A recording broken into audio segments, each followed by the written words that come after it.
Tentang masalah anjuran agar Anda melakukan sholat 2 rakaat setelah wudu, yang dikenal dengan sunnah wudu. Ya. Ini juga bagian daripada hal yang perlu diperhatikan, ya. Di dalam riwayat dari Abu Hurairah radhiyallahu anhu dengan sanad sahih bahwa Rasulullah SAW bersabda, "Ya Bilal," beliau berkata kepada Bilal, "Wahai Bilal, hadithni bi arjah amalin amiltahu fil Islam." Beritahukan kepadaku amalan apa dalam Islam yang paling kamu harapkan pahalanya. Nah. Fa inni sami'tu daffan 'alaika baina yadayya fil jannah. Sesungguhnya aku sempat mendengar terompas sendalmu yang aku dengar di surga. Qala ma amiltu amalan arja' indi min anni lam atatahhar tuhuran fi sa'atin min lailin aw naharin illa sallaitu bidzalika at-tuhur ma kutiba li an usalliya. Kata Bilal anu, tidak ada amalan yang paling aku harapkan balasannya, ya, dibandingkan setiap kali aku selesai bersuci, berwudu, baik itu di waktu malam ataupun siang, kecuali aku sholat setelahnya apa yang telah Allah mudahkan atau catatkan untukku pada saat itu. Ya. Jadi di sini, di hadis ini diriwayatkan Bukhari Muslim, ya, menandakan Bilal anu terdengar terompas sendalnya oleh Nabi SAW di surga sementara dia masih di dunia, masih hidup, tapi sudah seperti ada jaminan dia masuk ke dalam surga karena sukanya mengerjakan sholat 2 rakaat wudu setelah berwudu. Juga hadis yang lain dari Uqbah Ibn Amir radhiyallahu anhu, dia berkata bahwasanya Rasulullah SAW bersabda, "Ma min ahadin yatawadda fa yuhsinul wudu." Tidak ada seorang pun yang wuduk kemudian dia menyempurnakan wuduknya, dia membaguskan, dia serius dalam masalah wuduk. Setiap gerakannya, setiap tetesan air, setiap anggota tubuh harus kena air wuduk itu. Wa yusalli raka'atain, kemudian dia salat 2 rakaat. Ya. Yuqbilu biqalbihi wa wajhihi alaihima. Dia hadirkan wajah dan hatinya, ya, untuk keduanya. Wajah dan hatinya, ya, atau hatinya dengan wajahnya. Maksudnya dia khusyuk. Illa wajabat lahul jannah. Kecuali dia, ya, wajib untuknya surga. Artinya dia jamin masuk surga. Ini hanya sholat sunnah 2 rakaat setelah wudu. Ya. Jadi ini mirip dengan hadis tadi. Kalau tadi Bilal sudah pasti masuk surga atau dipastikan masuk surga radhiyallahu anhu karena memang beliau meninggal dalam keadaan iman dan masya Allah pengorbanan dalam Islam, juga karena amal ini yang dia kerjakan. Dan kita seperti dapat bocorannya kenapa beliau dapat masuk surga atau terdengar terompas sendalnya di surga.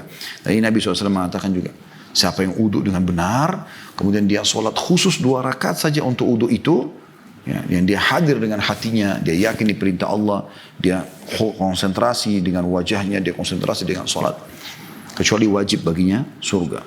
Dan ini hadis sahih diriwayatkan Muslim, Abu Dawud, An-Nasa'i, Ibnu Majah, Ibnu Khuzaimah. Ya.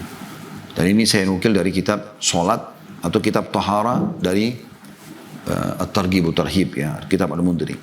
Juga hadis dari Zaid bin Khalid Al-Juhani radhiyallahu anhu bahwa Rasulullah SAW bersabda, "Man tawadda fa hasana al-wudu' thumma salla rak'atain la yashu fihi ma ghufira lahu ma taqaddam min dhanbi." Barang siapa yang berwudu lalu dia membaguskan wudunya, kemudian sholat 2 rakaat di mana dia tidak lalai di dalamnya, maksudnya konsentrasi khusyuk, maka diampuni dosa-dosanya yang telah lalu. Diriwayatkan oleh Abu Dawud. Ini luar biasa, keutamaan yang luar biasa gitu. Ya. Kemudian dalam hadis yang lain Abu Darda juga menukil radhiyallahu anhu, dia mengatakan, aku mendengar Nabi SAW bersabda, "Man tawadda fa hasana al-wudu, thumma qama fa shalla rak'atain aw arba'an yashukku as-sahal." Kemudian dikatakan yuhsinu fihinna dzikra wal khusyu'a thumma astaghfara Allah ghafara lah. Barang siapa yang berwudu kemudian dia menyempurnakan wudunya, kemudian dia mengerjakan sholat 2 rakaat atau 4 rakaat. Di sini perawi hadis ragu antara 2 atau 4. Tapi yang kita nukil tadi dalam riwayat yang sebelumnya itu adalah 2 rakaat, ya. Kemudian dia menyempurnakan zikir-zikir sholatnya, khusyuknya. Kemudian dia beristighfar kepada Allah, kecuali Allah akan maafkan kesalahan-kesalahannya. Dan sekian banyak teman-teman sekalian hadis-hadis tentang masalah keutamaan wudu itu. Kalau kita mau bahas maka tidak akan cukup waktu kita karena banyak sekali keutamaannya.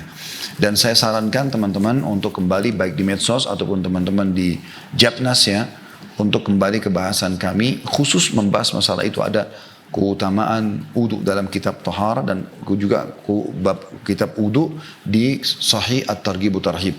Ini sering kami bedah di hari Jumat pagi ya. Di pekan pertama sama Jumat pertama sama Jumat ketiga itu jam 10.30 sampai jam 11.30 waktu Jakarta. Itu kita membahas buku ini, dan di pekan kedua sama pekan keempat itu di jam 1 siang selepas sholat Jumat. Dan ini sekarang kita sedang masih dalam kitab sholat ya, atau kita baru menyelesaikan kemarin. Dan kitab wudu dan tahara sebelumnya. Itu sangat panjang lebar hadis-hadis tentang keutamaan wudu itu sendiri ya. Termasuk tentu di situ ada penyebutan tentang keutamaan wudu yang dilakukan pada saat mau tidur ya. Pada saat orang lagi tidak hadir ya. Ya dalam arti kata orang lagi malas-malasnya pada saat mau tidur, atau selepas berhubungan biologis pada saat belum mau mandi, maka dia dianjurkan wudu. Ya itu sudah panjang lebar saya jelaskan.